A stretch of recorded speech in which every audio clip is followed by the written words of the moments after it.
Hello everyone, and welcome to Snowfell Temple.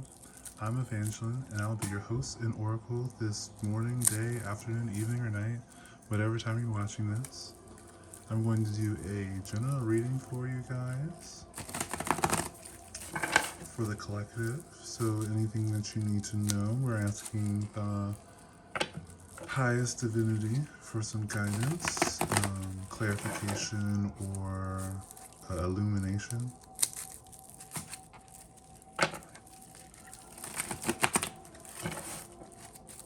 So whatever it is the collective needs to know.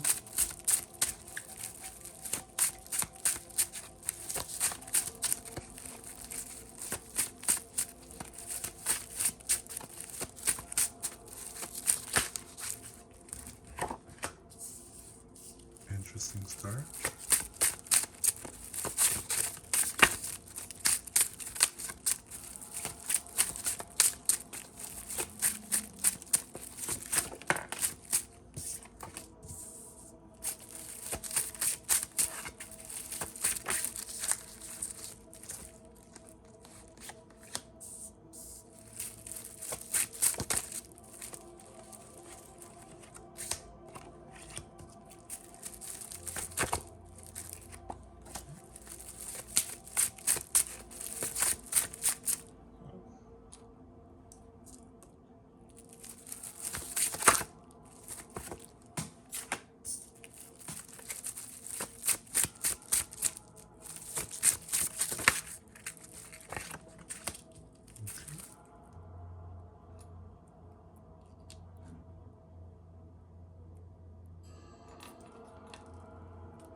So,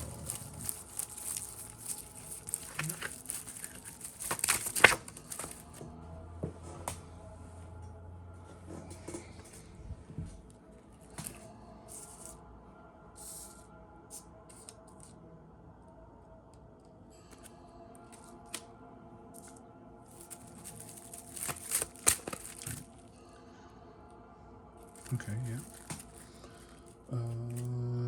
Okay, so let me just find a place to put this down. Okay, so on the bottom of the deck we have the tower. So there's an end to like a cycle or something like that. Um, Upheaval, catastrophe, disaster. Our main character for our movie. So I guess for this movie, it's going to be an action-packed, maybe a little horror, maybe a little suspense, thriller, something like that. Our main character is going to be Adult of Pentacles. The Adult of Pentacles is going to be someone who is rather organized, especially in social situations. They could be rather polite, but it does seem like their major aspect is going to be like getting people together. They're very host or hostess oriented. We also have the devil. Oh, let me grab my pointer stick. We have the devil underneath that. So this is maybe someone who's really kind of, we have the Adult of Pentacles show up before in a coven type of situation, so it looks like it might be the same situation here. Definitely a gathering of like, parties, maybe like very high end, or like special interest parties. This is a very like, it could be as far as a bacchanal, or like kind of some type of like satanic orgy, something like that. We also have the death card above that, so there may be like a end, a transformation to this type of style. Like maybe there this this bacchanal-ish type of style is ending or changing in some way. We have the Six of Pentacles on one side and the High Priestess on the other. So yeah, this could be very occultist kind of gathering, very like yeah, very occultist type of gathering. This is very much like this could be like you bring offerings to this particular. Well, we're watching a movie, and then the main person is, it seems like, the head of a cult, and people bring her stuff, and then she answers questions. Um, it looks like with the Two of Pentacles, there's a back and forth between this, like, give and take. It's very tit for tat type of energy, very so very by exchange like this. And with the Six of Pentacles, this could be someone who's like well respected, well known. So this is a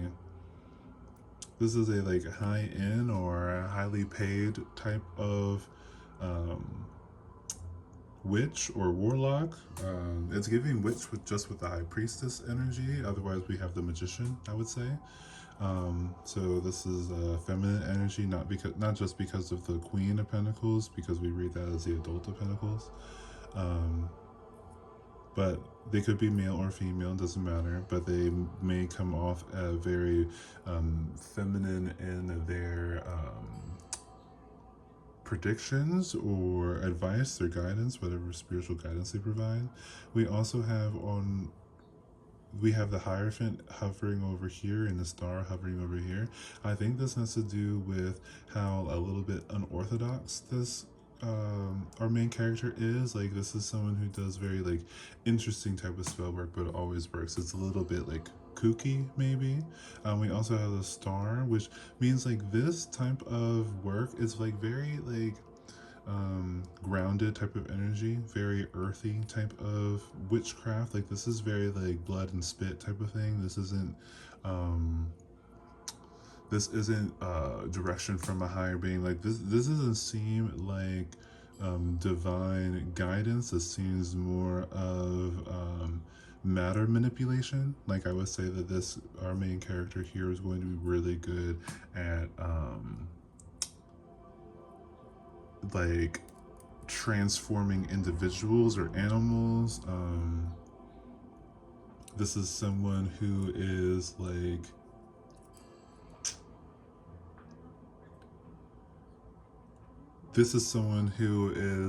can control people's decisions, mind, something like that. This is like, I can make them do whatever you want me to do, what you want me to make them do.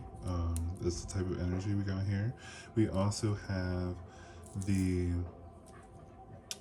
Seven of Wands and the Five of Pentacles. So this is kind of like I feel like even with the success, this is a person who like I would say this person's success is based off the struggles of other people. The more they can make someone else struggle, the more they're successful, or their clientele is full of people who are rather desperate or struggling. They're destitute, poor in some form or another, whether it's material, emotional, mental, spiritual, whatever it is. It's like they prey on the weak, basically. Yeah, that's the energy I'm getting with the page, with the Child of Pentacles and Temperance. This is definitely like siphoning energy. Like, this is someone who preys off the weak and is predatorial towards a type of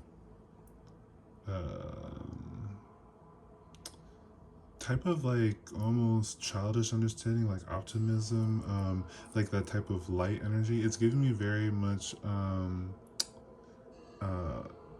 Mama Fortuna and her Dark Carnival and The Last Unicorn. Is like Mommy Fortuna, she pray, like, her audience are people who they have no money or worth, or like not worth, but like no money or hope. Like there's no like drive in them. They're alive, but they're not living. They're like a little bit of a zombie type of crowd, and they feed off of the illusion easily because they're kind of like desperate for something to be interesting. And but the unicorn is what Mommy Fortuna focuses on, like real mythical creatures like the harpy and the unicorn. Like this is someone who can tell the difference between a commoner and someone who is special, and they'll do whatever it takes to capture someone who is special, even to their own detriment. Like, because at the end, I don't know if you've seen the movie or read the book, you'll know that Mama Fortuna, and if you haven't, you can pause right here. I don't want to ruin anything for you, but you know that Mama Fortuna was ultimately killed by the harpy, or unalived by the harpy. So, and she knew that that was going to be the case. Like she was going to hold on to whatever true magic there was, even though she had no true magic. She was going to hold on to as much true magic as it was, even if it was going to be the end of her. That's a little bit of this energy right now. Um, yeah. So that's a little bit of this. I mean, I would say like this movie, we're definitely following, like I think this is an interesting perspective. Like we're following Mommy Fortuna, or like this kind of dark witch type of energy, and we're seeing how exactly it is that she does stuff. This is giving me a little bit like Stardust, if you ever seen that with Michelle Pfeiffer. Michelle Pfeiffer's character is a witch, and she's trying to like she's trying to take the energy from the fallen star, who is like personified as a living creature, as a person. So she's trying to take her energy, siphon her energy, so that she could live longer. It's giving a little bit like that type of energy, like that perspective. We're watching that character go through things. We still look at the unicorn character, of course, because that's going to be their demise. But the majority of this particular movie, we're watching them like take advantage of the poor and downtrodden, and now we're getting to the point, or we got to the point where the movie starts to end when she runs into real magic. All right, so we're gonna pull some demonic tarot cards to get some dark lessons from this movie. See what we can learn, all of us, whether you align with the light or dark. I'll try to give you some tips and tricks for any of those things.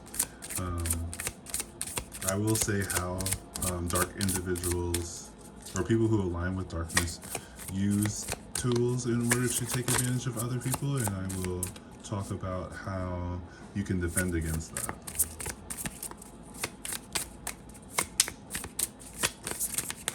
So, I mean, this little part is helpful to like not like ne'er do wells. It's a little helpful to ne'er do wells for the moment, but you know, the more you learn a trick, and when you find that it is helpful, please spread that information so that other people know. Like the more people that know a trick, the less people can be tricked, and you know, that's good.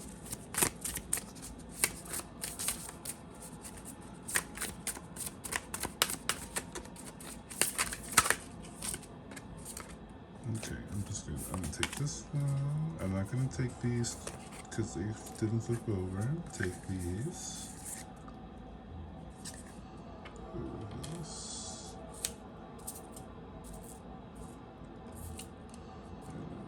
This. Do this on this side.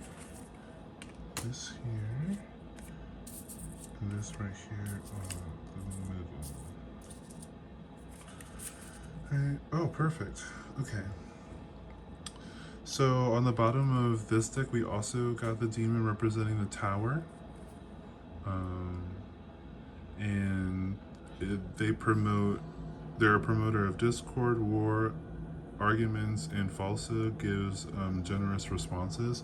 So yeah, I would say like this tower is going to be like a little bit of a thriller. I think this would be an interesting thriller movie to watch, like the bad guy slowly fall to their demise, especially if we're watching like something like a mythical, like a witch, because we're getting a lot of like the inside scoop. We're seeing how witches do their thing. I think that's really cool. Really, yeah, I feel like that's a really interesting perspective. I would love to watch a movie like that. If you know a movie where we follow the witch and they still find we don't. If you know a movie where we follow the bad guy but we're not pretending like the bad guy is a good guy, let me know because I think that's really interesting. Um,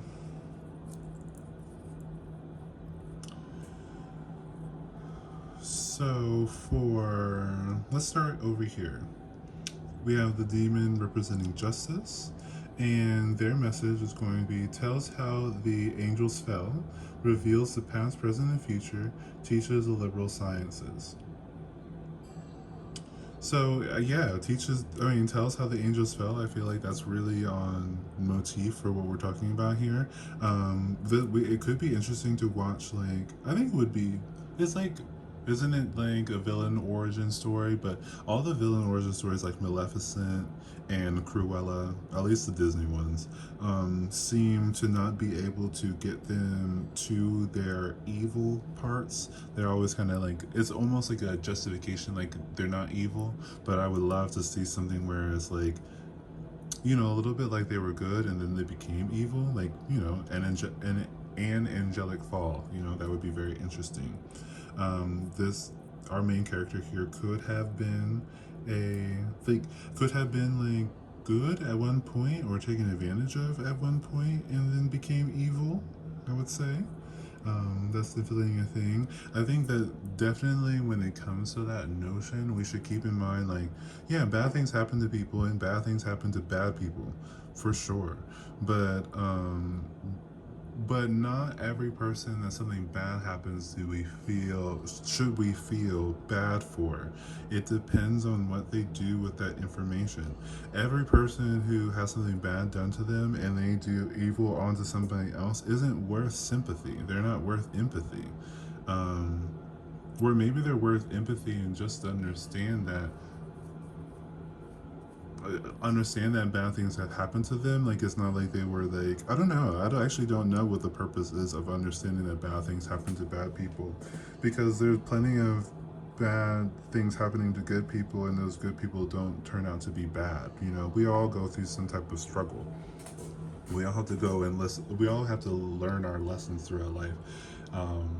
So the idea of a sympathy grace is a little bit is not something that resonates with me too well. um, so yeah, let's move on to the demon representing the hangman. um, they their message is teaches natural and planetary sciences, lights corpse lights above graves, and moves bodies so the souls may be stolen. So I think like this is very interesting. Yeah, I think this is like how corpse lights corpse lights above graves and moves bodies so souls may be stolen. I feel like this is a little bit like the audience of Mommy Fraterna's Dark Carnival. It's very much like stealing what little bit of awe or whimsy or hope that they have by showing them these um, smoke and mirrors, these the trick of a light type of thing. I feel like that's a very like a corrupt type of perspective. This illusion, this is someone who promotes a illusion of fantasy, spirituality, magic, something like that. Um, then we have the King of Pentacles, the demon representing the King of Pentacles, and their message is turns any metal into gold, gives one high offices and titles, answers questions about the past, present, and future. I think that this is a little bit like this is like, I do think that there's a transmutive energy when it comes to, like, there is a transmutive energy when it comes to taking advantage of other people, especially when it comes to showmanship, a lot of like spectacle, things like that. That is a easy way to turn um, delight or fear into material gain. And I do think that is a form of transmutation that only the like only a particular type of personality or any like a particular person who is interested in that type of energy, embodying that type of energy, of being don't look too long type of energy. That's very much that. So I would say that, if you are someone who aligns with a little bit more of the dark arts, I would say the more you conceal yourself, the better. I mean, I think a lot of people who align with that side know that already. Um, that's why they do the mask, whether it's physical or symbolic. There is definitely something to that, and I do think that you can find yourself on the other end if you're not paying attention. Like, look at people. I definitely think, especially when someone is trying to get into your space or convince you to provide them with something. Now, everyone's always trying to convince you to provide them with something, especially when it comes to things like showmanship and stuff like that. And there's always the saying, like, nothing's for free. Um, and not everything given is a gift. It's definitely like, how does this person benefit from this? And that is a little bit of that paranoid energy, but you kind of have to have that in order to defend against the dark arts. Honestly, you gotta be looking. You have to know what to look for. You have to know when things are a little bit strange, and so you have to look at things. Like, pay attention to your surroundings, and when someone's trying to get your attention, think to yourself, how would it benefit them to have my attention? What do they think they can get from me with my attention? Especially if it doesn't seem like they're blatantly trying to sell you something like this situation, where like people come to this person it's very Ursula, like people come to this person asking for like spells, Ursula please, like that type of energy. um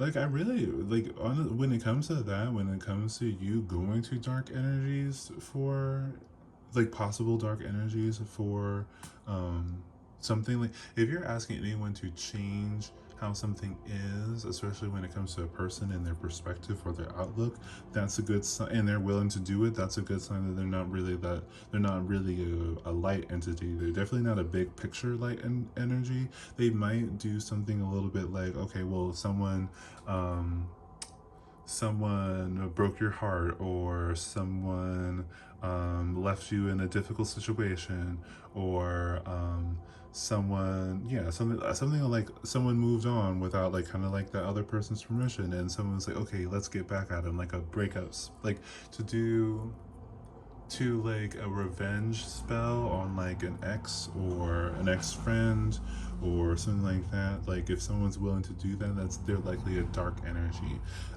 Anyone, because if you go to someone and say, like, someone did me wrong, I want to get revenge on them, anyone should be able to say, like, well, if they did you wrong, well, karma's gonna get back to them. You don't actually have to do anything for that to happen. All you have to do is just kind of like mind your business and chill out. um, so yeah, if someone agrees to help you get revenge on someone, they're not really a good energy. And if they're going to take it, because they're not only hurting someone else on your behalf, they're taking advantage of your desire for revenge. Then we also have the demon representing the Five of Pentacles, and their messages: teaches all literal sciences, gives an account of souls that died in sin. Um, So I feel like this could be also a thing too. Like, if you make a deal with someone and you try to get, like, say you go and you meet like a high priestess or a cultist leader or something like that, and you ask them to get revenge on your behalf, and it was misplaced, like it wasn't something that karma would have taken anyway, or the fact that you stepped in and was like, actually, you know what, I'm not going to let karma do its job, I'm going to do karma's job. That's going to be a good way for, I mean, that is a universal type of like no, and that can be bounced back at you really hard. And if it's been bounced back at you hard and you don't like survive it in some shape or form, whatever is destroyed from you, your soul, your body, whatever it is, um, I can see that being collected by the practitioner. I could see that, or an entity that the practitioner is working with, and be like, every time I convince someone to do something evil, you get their soul. I could see someone making that deal with some type of entity. We also have the Ten of Swords, the demon representing the Ten of Swords, and their message is: builds houses and high towers, destroys an enemy's thoughts and desires and all they have built, gives good familiars. I feel like this is kind of like with the tower thing, and we got the tower for the demonic deck and the tower for our standard deck, and this one is talking about building high towers. Um, this is like, I really do feel like this is someone who like uses, this is very interesting, like you can, like if you align with the dark side, I definitely say that making friends with entities is like your shtick. And if you do manage to collect a whole bunch of souls or whatever, or allow that entity to collect a whole bunch of souls, it boosts your type of power or your bond with that type of entity. So this can lead you to like some higher um, positions, but you know, it's definitely a juggling. I feel like that's why we have the two of pentacles here, because you have to maintain that. The one time that you get that wrong, that's the whole tower down. You know, it's a little bit build from the bottom up type of thing, not from the top up. It's not like you fail and you don't get to increase. If you fail, it gets taken away. um, I think that, you know, the best way to avoid being someone's building block when it comes to like a dark empire is definitely to stay aligned with your focus, your particular focus, whatever it is that you want. And your focus should align more or less with a level of like peace or contentment. This is the best way. This is, yeah, peace, contentment, or gratitude. This is the best way, or like just, this is the best way to exist without impeding on somebody else, and that's the closest we can get to being like good. Like the more you the more you intentionally leave others to their own happiness, their own contentment, the better you'll be. The more you can allow other people to be happy, the better you'll be. If seeing other people happy is something that bothers you and you do not wish to meet the demise of a darkling, then I would say find a way to practice looking at the good in everybody. You're gonna want to see goodness in other people to avoid a fate like that. And lastly, we have the demon representing the Wheel of Fortune, and their message is: tells where treasures are hidden, reveals hidden dangers. And I would say like this is like, I feel like our dark priestess energy here um has been working really well with a type of like almost like Shimigami eye type of thing. If you watch Death Note, you know what I'm talking about. Where they can differentiate between a normal person and a high value person. Um, and I think that they may have I feel like every time that happens, they get confident in their ability to discern. I feel like it's the same thing with Mama Fortuna.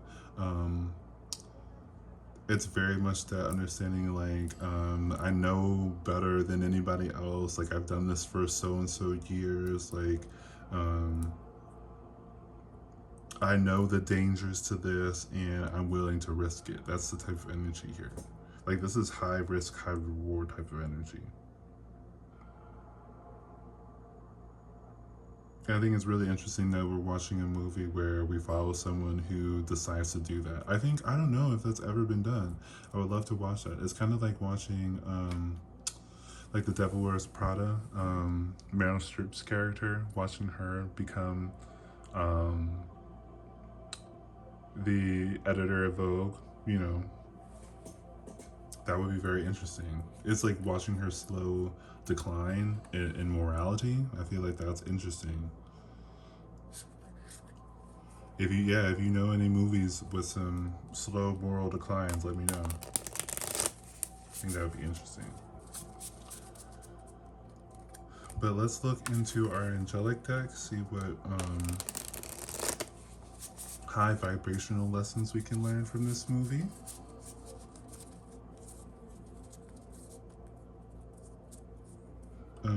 I would say the last thing I would definitely say be careful who you ask advice for and be careful what you wish for. I know that's been said multiple times, but maybe we need a refresher. Um, yeah, be careful what you wish for.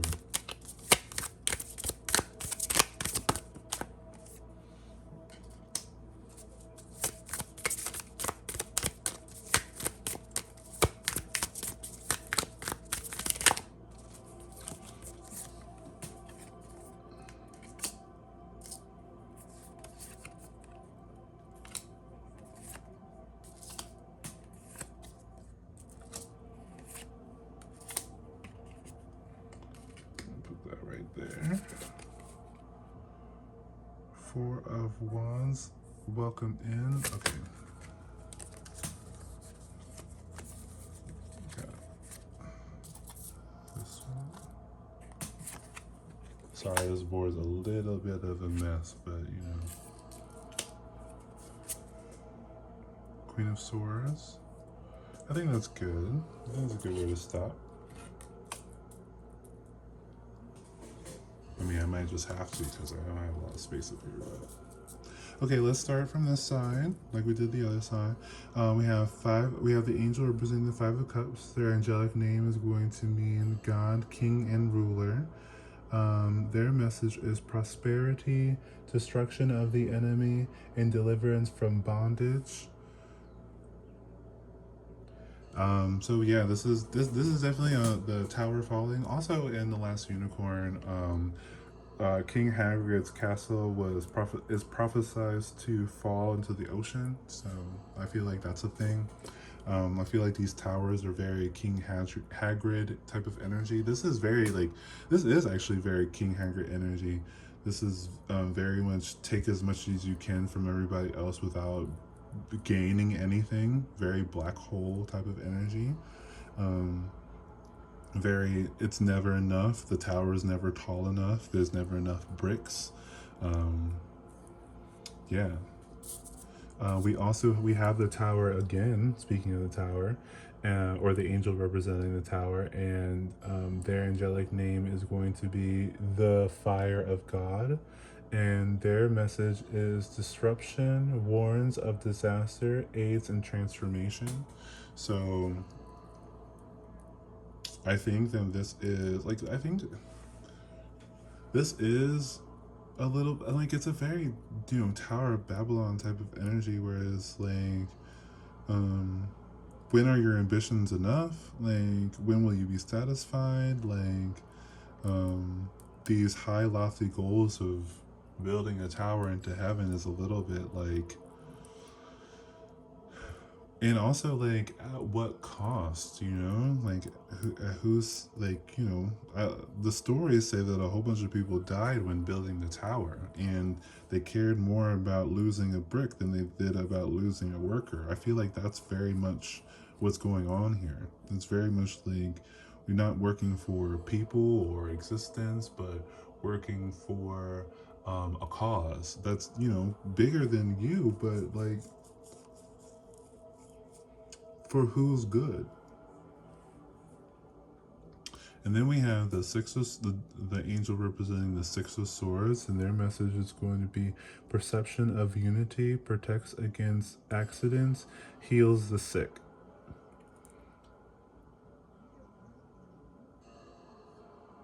I would say that this is like, and I would say like the perception of the unity part. I feel like this is like, I don't know. I'm sure it took a lot of. I mean, it takes a.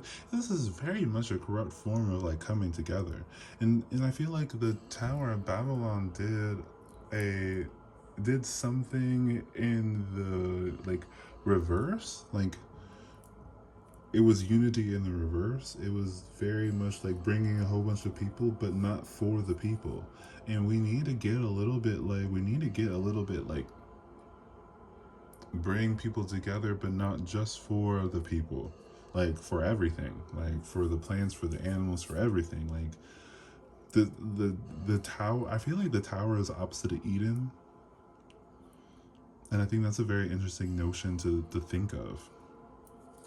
The tower is a tall, narrow building that goes straight up into the sky, and Eden is a wide, open space, a garden, a jungle of lushness, of organic lushness.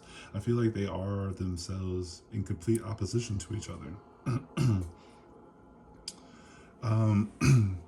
We have here the Nine of Cups, the angel representing the Nine of Cups, and their angelic name means God, the kindest giver, and their message is healing, preserves health, and cures diseases. So I feel like, yeah, I feel like this is a little bit. This is like the angelic tarot is, I think, talking about what should have happened in this situation, what could have happened with such ambition and drive. Like it's really funny. Those that have this dark energy building these dark towers or whatever. Imagine what they would have. Imagine how we could have progressed if they focused on something a little bit more beneficial, like the healing and the curing of ailments and preventing of accidents. Like, you know, we could really, instead of doing a tower which promotes illness and accidents, or at least what it was said to have. Then we have the angel representing the Three of Cups, and their angelic name is going to be the right hand of God. And their message is fame and renown, influences, commerce, voyages, and great discoveries. So I think that this is. I think this is like kind of like. I feel like what's the purpose of fame? I feel like this is giving me a little bit of what's the purpose of fame. I feel like our witch character here or our cult leader character here, definitely doing it for some type of fame, some type of glory. Just like Mama Fortuna wanting to live forever because she had kidnapped a harpy, and the harpy will always remember her. It's giving a little bit like that, and it's giving a little bit also like pointless. I do feel like if your fame isn't going to like if your fame isn't going to talk about anything important, it is a little bit just kind of vapid until you know you reach the end of your little fame journey there, however long it takes. Um, how many other times the world has to start over or whatever. We also have the angel representing the Empress, and their angelic name is going to mean God, Father, the Generous, and their message is going to be fertility and fruitfulness assures peace between married couples. So I feel like, I mean, yeah, I feel like with this tower building, it's like making a tree that bears no fruit. I feel like that's very interesting, especially when we talk about Eden and how it's the opposite of that. Um, like we need to get wide, not up. Like we need to start we need to start reaching out and not upward, I suppose. Um,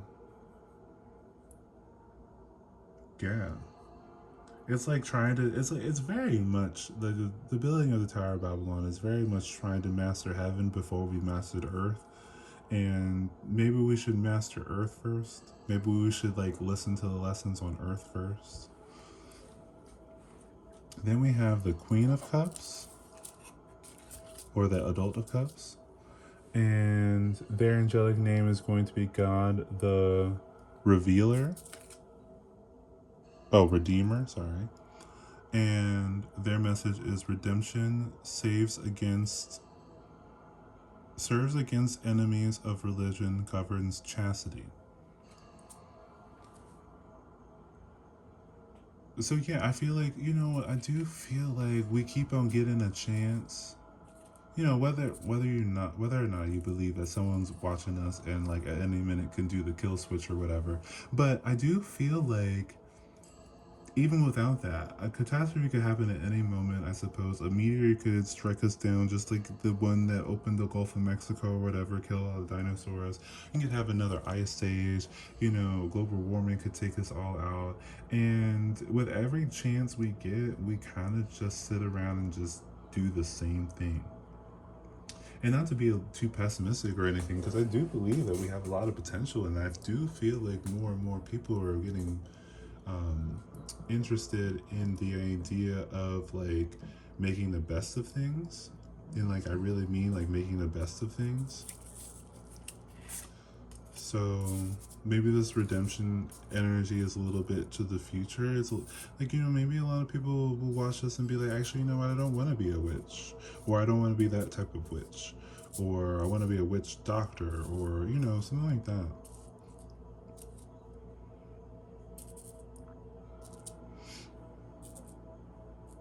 I do think like I feel like there's good and evil ways to do everything, and yeah, and I feel like this little movie, this little example here, really proves it. We can do things that is bad for us and lifts us up into the sky, or we can do things that are great for us and helps us expand across the world. That type of thing. We also have the Seven of Cups, the angel representing the Seven of Cups, and their angelic name is going to be God the Just Judge. And their message is going to be contemplation makes the truth known in legal proceedings.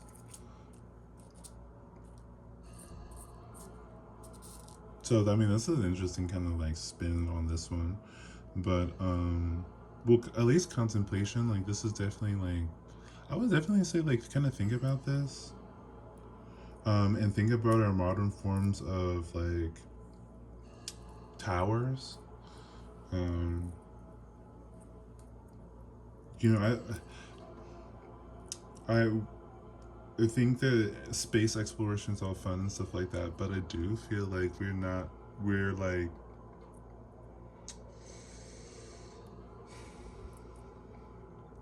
I mean, I think space exploration is cool, but I think that we did it in a form of competing with each other, like from nationality to nationality, the first one to get to the moon type of energy.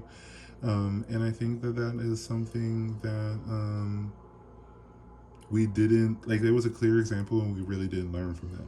Really didn't say, actually, you know what? I kind of want that money to be like funded to like make sure that we all eat well, something like that. um, yeah, let's move on. We also have the angel representing the fool, and their angelic name is going to mean the exalting God.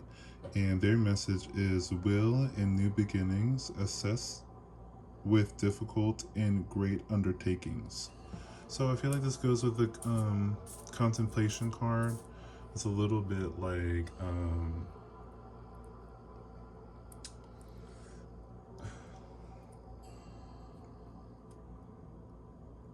it's a little bit like, yeah, sometimes thinking about what we should be doing, what we are doing wrong is going to be like difficult because doing something different will mean like a whole bunch of things are going to be different. But at least think about it. At least recognize like this isn't helping. And do it little by little. I did a video about this before where it's like it's not about being good all the time. Not it's about not ignoring when you know something isn't for your benefit or the benefit of the long haul. You know, if this is going to be a problem for your great grandchildren or whatever, maybe we should stop doing that. You know, especially when we talk about things like, you know, if you believe that family is family and that you need to treat family right, then we need to do everything that we can to make sure that, you know, all of our brothers and sisters are taken care of, you know? It's very much that we are family type of energy, and sometimes we don't act like we're family. And, you know, and sometimes you can't act like you're family with some people. Sometimes people don't, will take a, you know, sometimes people will take advantage of that. But it's like, it's not, again, it's not about doing it all right. It's just about recognizing and changing little things and building up some type of momentum.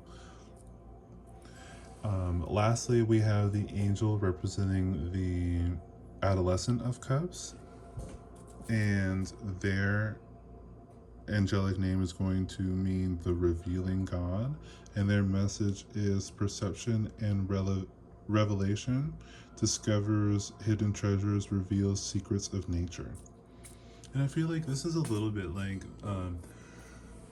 in Pocahontas when she sings The Color of the Winds and she says, come rolling all the riches all around you, and for once not never wonder what they're worth. It's very much that energy. It's very much that energy. I would say that the Tower of Babylon is very much like a capitalist type of like, it's like capitalism before capitalism.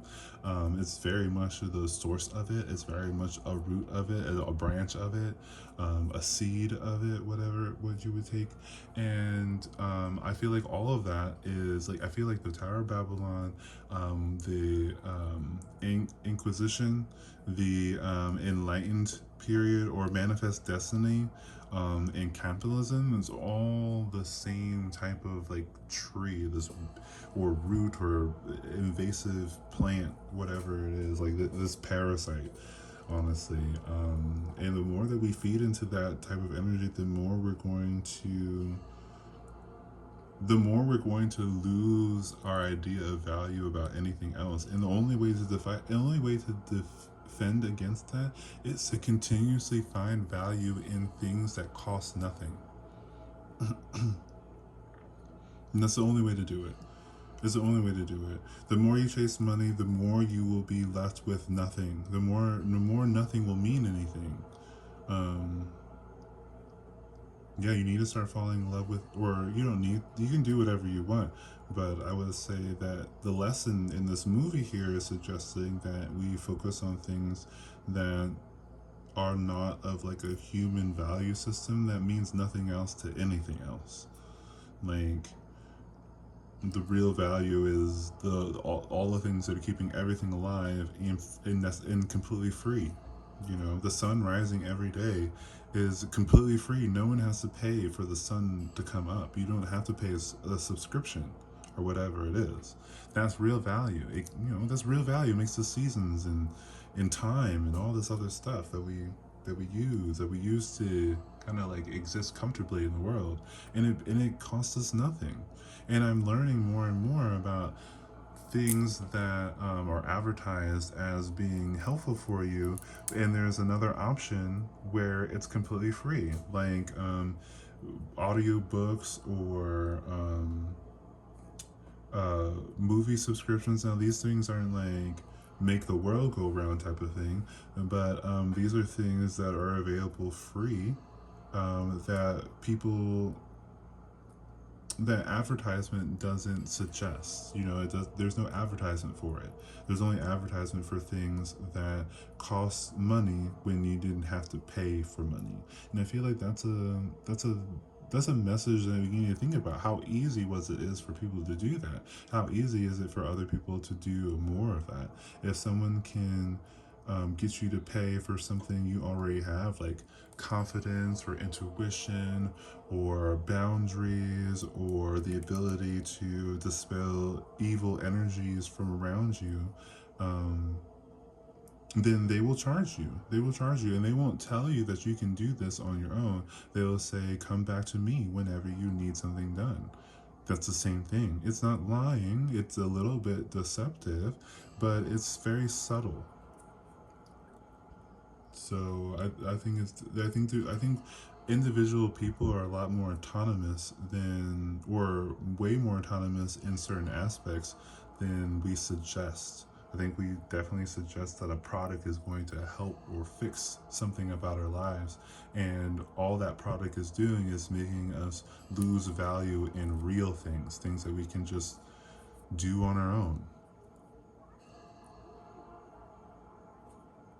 So yeah, I feel like that applies to lots and lots and lots of things. I won't give you a whole bunch of examples. I'll let you contemplate that on your own, as far as you wish to go with that, of course. You are your own judge of endurance, and thinking about all this stuff is a feat of endurance. Not everyone does it, and there's a reason for that. Um, but I ain't no punk, so I be thinking about everything. Anyway, I hope that you guys enjoyed our session today. If you did not enjoy our session, then that's completely your choice, and I completely respect it. I hope that you have a wonderful morning, day, afternoon, evening, or night. If you do not wish to have a wonderful morning, day, afternoon, evening, or night, then always remember that's completely your choice, and I completely accept it or support it, whatever, however makes you feel comfortable. Um, yeah. Until next time, guys, I'll see you.